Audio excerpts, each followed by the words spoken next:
Eto na po mga kababayan, ang numero unong rason kung bakit dapat nating iboto, ito si Attorney Vic Rodriguez, ang dating Executive Secretary ni PBBM. Dahil ang purpose po niya dyan mga kababayan ay para i-expose ang mga kurakutan na nagaganap sa Marcos administration. Dahil may first-hand information po, ito si Attorney Vic Rodriguez kasi mga kababayan dito sa mga pinaggagawa nitong ating administrasyon ngayon. Kaya panoorin po nyo ito mga kababayan at ipaalam nyo po sa inyong mga kapamilya, kapuso at iba pa kung bakit natin dapat boto. Ito si Attorney Vic.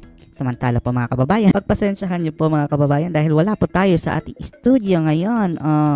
Para tayong estatwa at the moment. Gayon pa man, gusto po nating pasalamatan mga kababayan itong ating mga mababait nating mga viewers all over the world na si Henry Francisco Franzazilio from the Philippines. Maraming salamat po Mr. Henry Francis Franzazilio. Itong kababayan natin from United Arab Emirates na si The Angel Kiss. Thank you so much po, madam. Ang kababayan nating si Ogcar from New York City, USA.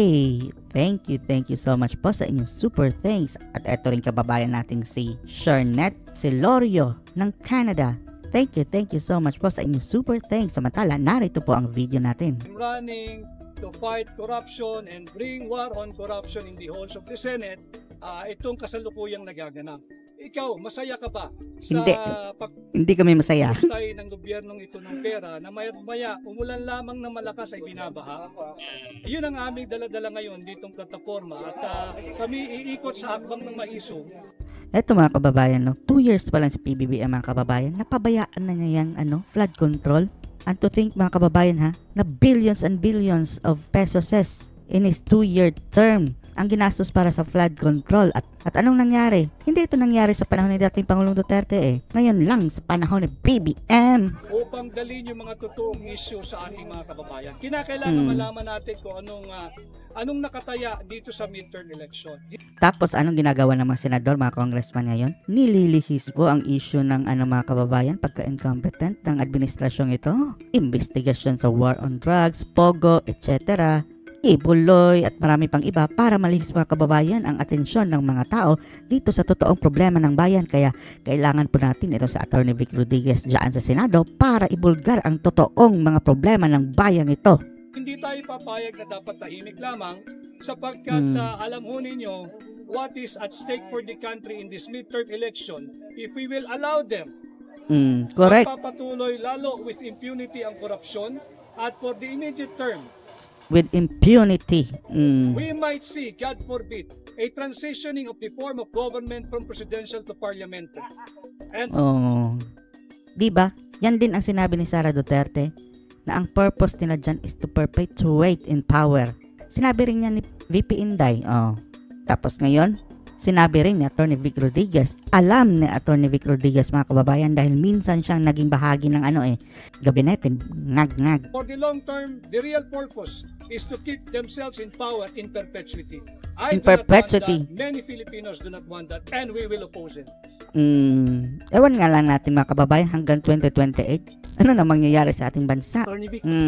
Paano na kaya kung forever? Pwede niyong pakiisa-isa kung ano ng mga korupsyon nakikita nyo ngayon sa Marcos administration. Sige, isa-isahin natin At saka media Media. Andyan ang News 5 PTV at iba pang mga media mga kababayan, bilyonaryo kung ano-ano pa. Ibalita nyo yan yung mga sinabi ni Attorney Vic Rodriguez. Dahil mga ganitong mga interview mga kababayan yung iba sa YouTube lang lumalabas, hindi talaga pinapalabas sa TV mga kababayan na kung saan napakaraming kababayan nating nanonood. Unahin natin yung flood control programs. Hindi natin pwedeng palagpasin yun. Yan ang obvious. Sapagkat napakalaki ang impact noon sa ekonomiya. Tuwing babaha na lamang, tuwing uulan ng malakas, magdedeklara na walang pasok sa opisina, walang pasok sa eskwela. Correct. Just imagine, put numbers into that. Kung ilang bilyong piso ang nangyayari at ilang daang bilyong piso din ang kanilang linulustay for the first 2 years, 500 billion pesos. Kalahating trilyon mga kababayan, flood control. First 2 years pa lang Tapos ang sabi mga kababayan, dadagdagan pa nila yan dahil parang kulang pa daw dahil bumabaha pa rin. It's there, naka-record yan sa 2 gaang nakalipas. So yun ang ating sinisingil sa administration ito. At sa lahat naman ng uring manggagawa na walang magawa kundi sa pilitang bawasan sa tuwing sahod yung inyong contribution sa PhilHealth. Hindi Correct. rin dapat pakialaman yung 89.9 billion unutilized. It's not an excess fund. It's unutilized funds ng PhilHealth. Grabe no, pinatos pati PhilHealth Bakit Fund. nila ginagawa at ginagalaw ang pera ng PhilHealth? Simple, to fund yung unprogrammed appropriations. Mga kababayan, ang unprogrammed appropriations ang bagong anyo, bagong pangalan ng pork barrel. Congressional pork barrel. Huwag po tayong pumayag dyan. Correct. At isa pa mga kababayan, ang obvious talaga na sa tingin natin ay isa sa mga source ng corruption, yung ayuda. Na in the span of 2 years mga kababayan, lampas 1 trilyon na ang naging budget para sa ayuda. Ay, Diyos mio. Last year, 500 billion ha. Tapos ngayon, 591 billion. So, i-add mo yan mga kababayan in 2 years. 1 trilyon na. Kung inyong iisipin ha, nung panahon ni dating Pangulong Duterte, ang budget ng overall ng Pilipinas is nasa 3-point-something trillion. So ngayon, ayuda pa lang 1 trillion na. Diyos mio. In terms with the President, for the record lang, sir. No.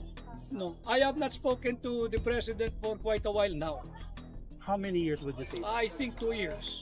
2 years, wala nang. Opo. Sir, just last question for me. If you win in the Senate, sir, magagamit niyo po ba yung mga information na nakuha niyo po when you were ES to, investigate? And Not to- only that, but the anti-corruption? information that are being suppressed but somehow are managed to get Suppressed. out.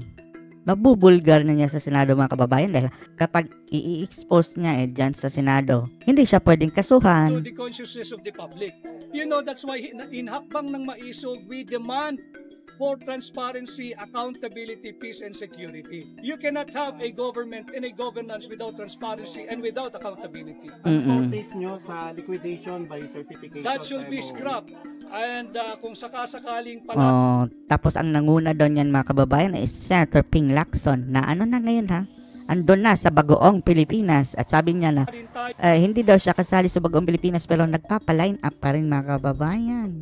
Ping, balingbing. at bigyan ng mandato ng sambayan ng Pilipino, I will work and push for the scrapping of Resolution number 10 that allows, permit, and legalize yung liquidation by mere certification. Kaya nga, May idea po ba kayo kung si former President Rodrigo Duterte ay tatakbo na bilang senador? Kasi He already filed as mayor. out of touch ba itong reporter? Ito para mas updated pa tayo dito. Tapos na ang election na filing. He already filed as mayor. Settled siya as mayor. Mayor. report, sir. Well, the President Duterte, he keeps his cards very, very close to his chest. At siya lang ang nakakaalam kung ano yung ace up on his sleeve. Yan din ang maganda strategy ni dating Pangulong Digong. Hindi alam ng kanyang mga kalaban kanyang next step. Sir, nabanggit nyo kanina you're no longer on speaking terms with President Matagal na yun. Pero kung ma-elect man kayo, sir, will you support mga programs ng admin kung sakali? Basta't mabuti yung programa ng administration. Pero mayroon bang mabuti? Magandang parang puro mga walang silbi ang mga pinagagawa, di ba? Basta't ito ay hindi papunta sa corruption that will lead us to perdition, I will support any administration. But if it's blatantly corrupt and Katulad ng Maharlika Fund, ano nang nangyari? obviously leads to perdition ng sambayan ng Pilipino, lalabanan ko yan up to my last breath. Up to my last breath. So ano pa masasabi niyo dito mga kababayan na kung mailuluklok natin itong si Atty. Vic Rodriguez dyan sa Senado, ay siya ang mangunguna sa paglaban sa kurakutan sa administrasyon na sa tingin natin mga kababayan ngayon sa Senado, lahat po sila hawak sa liig ng ngag-ngag administration. Anong masasabi niyo dito? Post your comments below.